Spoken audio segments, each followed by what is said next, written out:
Well, first of all, Commissioner No, we'd like to thank you so much for taking the time out to speak with us for this interview today. Thank you for having me. Well, first of all, I'd like to ask you, the defense exports, they can play a huge role in a country's economy. What would you say Korea's defense exports, how does it contribute to our security and, of course, to our economy? First, from the economic perspective, defense exports raise the industry's operations level and create jobs. For about 20 to 30 years, components and maintenance are required, which means that exports will continue.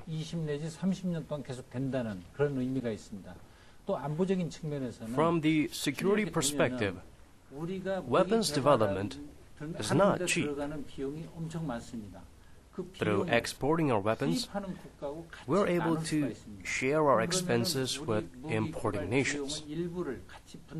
And that means we're able to use our earnings towards developing other weapons.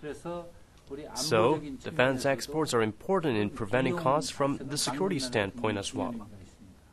So the government, it plays this bridge role and a promoter to, of course, to try to increase these defense exports for our country.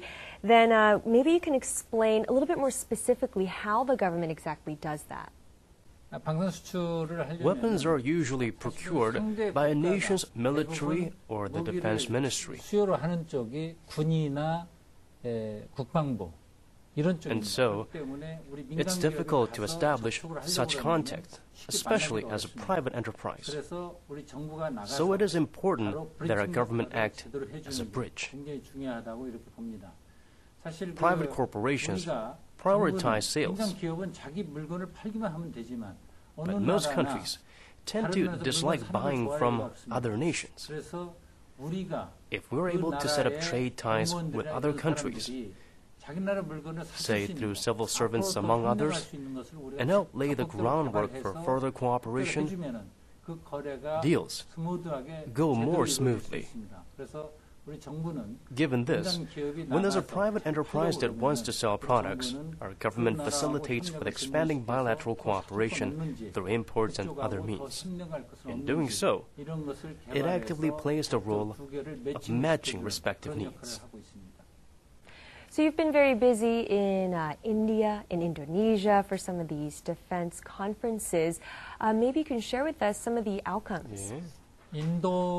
India is the world's top importer of weapons. Through 2020, it's planning to spend $100 billion in weapons procurement. Topographically, India is similar to South Korea. In terms of research and development, India is quite advanced. But in technology, we're ahead.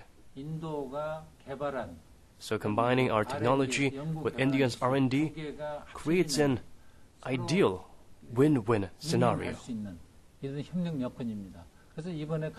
During our last trip, our corporations sealed deals to incorporate India's know-how into local productions. Soon, we'll be announcing an agreement reached on exporting minesweepers. The government plays a crucial role in fostering opportunities for corporations and resolving issues as needed.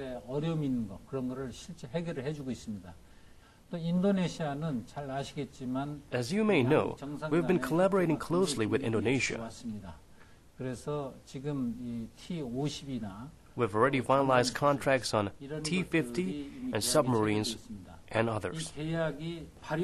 For the T-50 contract to come into effect, we need to work out ways to provide support for flight training and pilot training. We worked out those issues during our recent trip.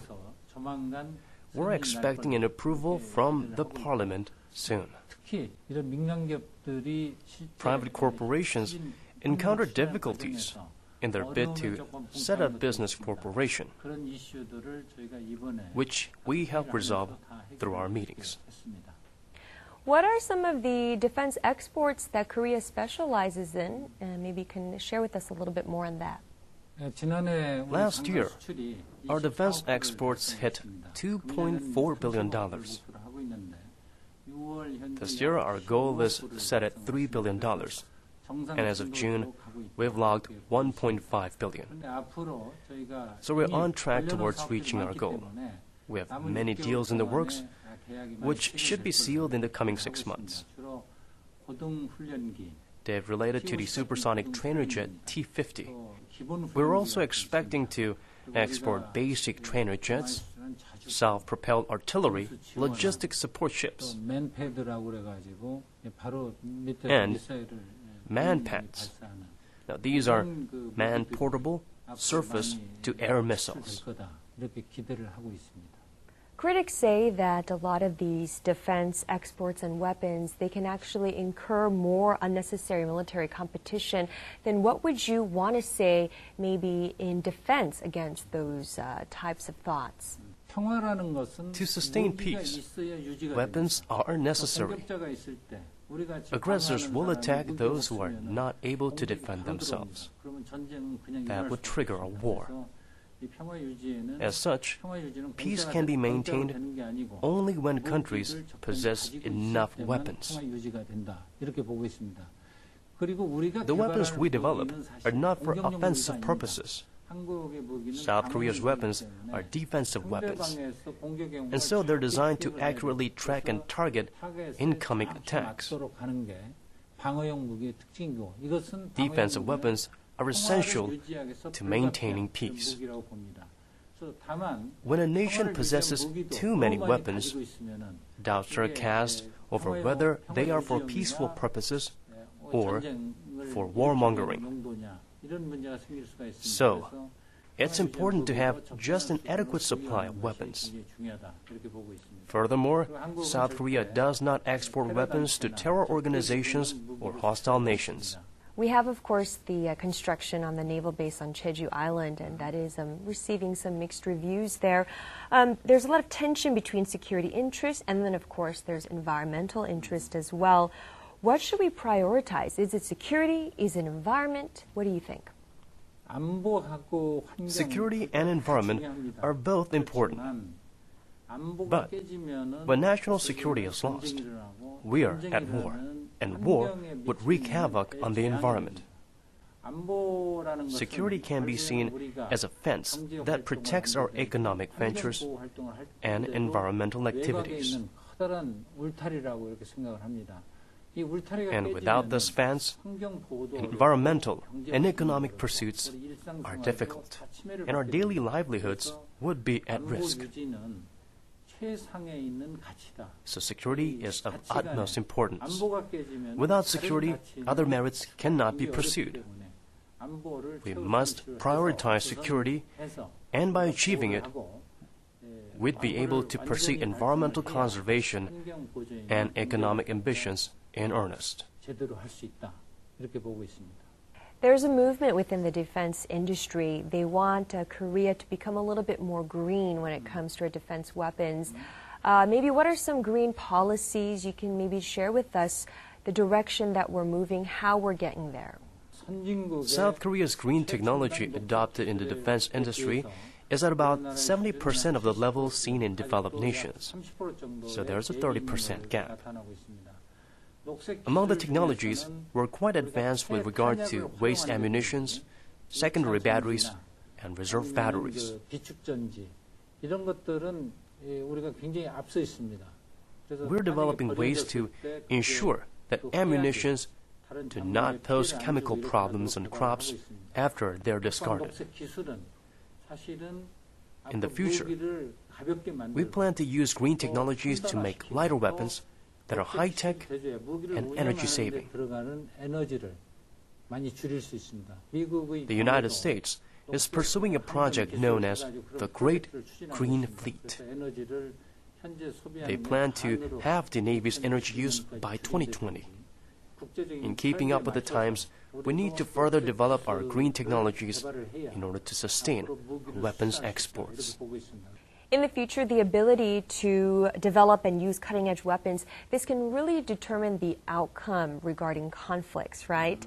So what are some dual-use technologies? That's, of course, technologies that can be used for peaceful goals, not to mention military goals as well. And how advanced is Korea when it comes to that? Lives are at risk in conflict, especially those in the midst of fighting.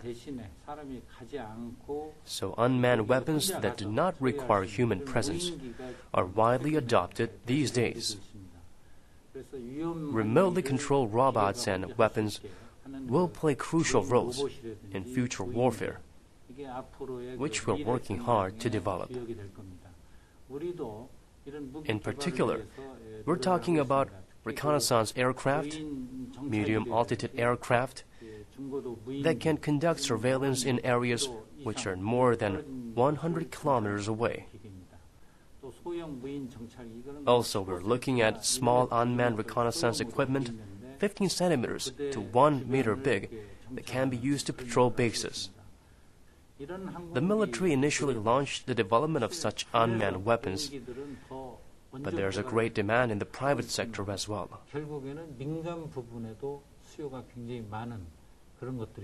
We believe that these will be widely adopted for air defense and patrol purposes in the private sector.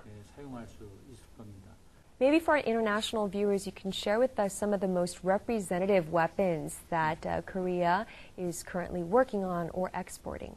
We have a long list of offerings for Army, Navy, and Air Force uses. Among them, there's the T-50 supersonic trainer jet for the Air Force. And there's the K-9 self-propelled gun for the Army. We export many of these. For the Navy, there's our logistics support ship, which we recently exported to the United Kingdom. We've received many inquiries on this from other nations as well. Among our many offerings, I would shortlist these. Well, again, we'd like to thank you so much, Commissioner No, for your time for this interview. I think it's safe to say our Arirang viewers have a much better idea of what Korea's defense industry has to offer. I'd like to thank Arirang TV for inviting me. Well, thank you, and we do wish Korea's DAPA and the industry the best. DAPA is the best institution in the world. I think our viewers will agree after this. Okay, thank you.